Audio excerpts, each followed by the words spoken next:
What is VPS hosting? There are various types of web hosting available.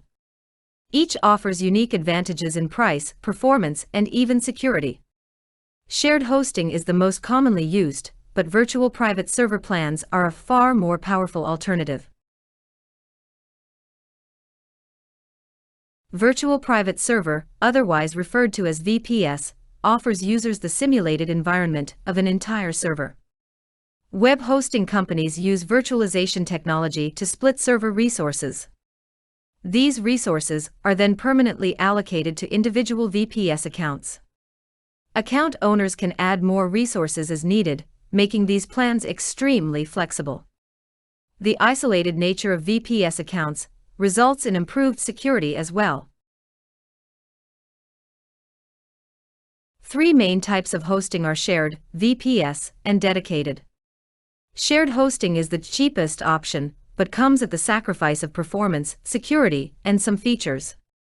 VPS hosting offers much better performance, but costs more, depending on the amount of resources you need. Dedicated servers are extremely powerful, but come at a significant cost.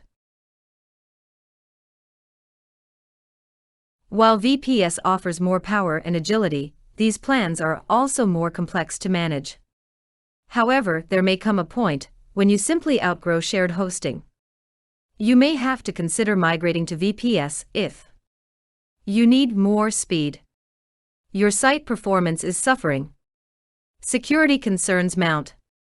You have more specialized requirements. There are some free VPS options, but these are extremely rare. Even if you do find one, it is likely to be on a trial basis, or limited to the extent they will hardly be usable. Security can also be a major concern, so use them with caution. To better understand VPS hosting, check out our detailed guide. Thank you for watching.